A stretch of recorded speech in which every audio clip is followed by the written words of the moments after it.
Well, of course, I had to jump on the bandwagon on this ex-lady who posted a TikTok about faking speaking in tongues and admitting it. And when she was a Christian, she was faking the whole speaking in tongues, and she was encouraging everyone else to come clean and say that, come on guys, this is something that a lot of us faked. I know many who did, let's just admit it. And a lot of people started admitting it. You go in the comments section. Here's a snippet from her TikTok. As a formal evangelical, I just have to say I faked speaking in tongues. Guilty, and I'm gonna need more people to start admitting this. My church had a huge obsession with trying to activate people to speak in tongues. So sometimes they would even take people in a room and they would say, if you have not spoken in tongues, we are going to activate you in the Holy Spirit. Yeah, well, so there's a lot of people coming out, naturally so, admitting that they were just mumble jumbling, you know what I mean, and it just gives you the ick. And so I'll tell you my story. My mother was a priestess in her own right.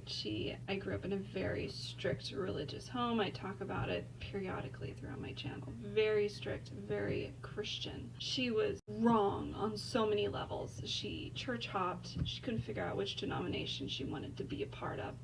But once she felt convicted that there's something they were doing wrong, she would leave. And so I always respected that about her. So she truly was seeking the divine. She just didn't know it. That the church was the problem, not the divine that she was always seeking and following and worshiping and being guided by. She just didn't realize that it was the church that she was obsessing over that was not in, that she shouldn't have been always wanting to be a part of. She needed to separate it, but she just didn't quite get that. Unfortunately, God took her home too before she could catch on to that part of her journey. Regardless, she truly had a relationship with the divine, and it was strong. I saw miracles. I saw the power of the divine work through her. She sought and pursued her spirituality with the divine, separate from the church. I grew up in the church, different churches. So I saw all kinds of different nut jobs. She spoke in tongues, and it was genuine. I saw it, I heard it.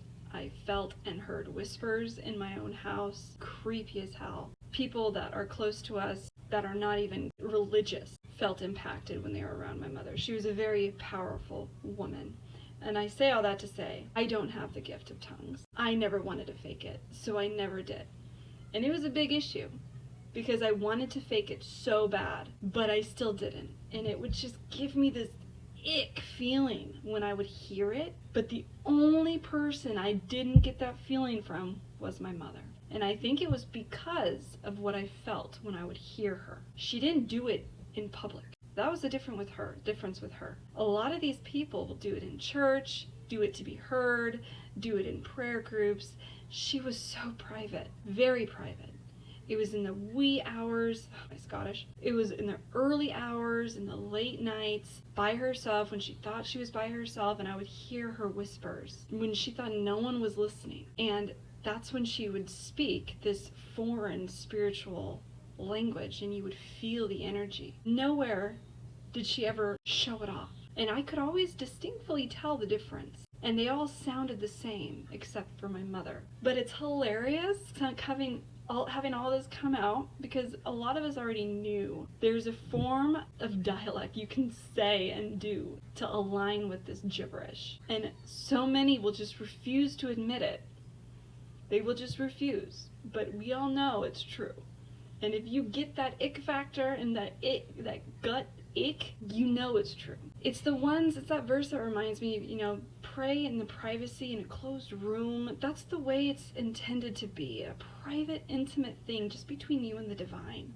Not to show off, especially when you're speaking in tongues, which is the Lord's language. It's not something to show off the way a lot of these crazy Pentecostal movements do. I still believe this power and this language exists in the world, especially amongst spiritual circles. But I think it is in very small amounts. And it's in small, tiny, quiet circles where you won't typically see or find it. It's not being showed off. And that makes sense to me. It's not something you'll see at Jubilee or Bethel Church in these mass churches. Those are just common sense that it's fake as hell. So I'm glad this girl's calling it out, Somebody had to, and I'm glad she's doing it. But I personally don't have the gift. I've always wanted it. I always thought it was cool. My mother, I've always talked about her. She was a very powerful woman. I miss her dearly, and she had a lot of gifts. But she sacrificed her life for the divine, even her children. And that is a downside to the way she pursued the divine. But she had so much power because of the sacrifices she made. And I just can't do that. So it's like that fine line. I think that's why in Kabbalahism, you're not supposed to study it until you're 40. And women aren't too. It's supposed to be men. Of course, I don't follow those kind of fucked up rules. I started studying it earlier, but I think it makes sense. And when it comes to the raising of your family and being wise and being of age, I wanted to focus on my children, focus on my family before I dove deep into the divine. I didn't want to neglect my children. And unfortunately, my mother had gone through so much trauma and grief and pain. She became so obsessed with the comfort that she discovered and that the divine revealed to her, like actual powerful interactions, that she got addicted to it. And imagine God revealing himself, right? You would never not want that. That she put the divine first and neglected her children so much. And it affected things. And I can't do that to my children. I've not been able to do that. So because of that, I don't have certain gifts, I feel. Speaking in tongues being one of them. But you know what? I'll take that loss. When I'm older and my kids are successful and grown and happy, then maybe I'll be like, you know what, kids, I did my job. I'm going to be focusing on my prayer life and the divinity of my soul, hoping I finally get the gift of speaking in tongues, sacrifice my life for you guys. Maybe God will throw in some gift of healing for my diligence of parenting and my sacrifice for you guys. That's my goal as I hear my youngest breaking stuff in the living room. Anyway, there's my backstory.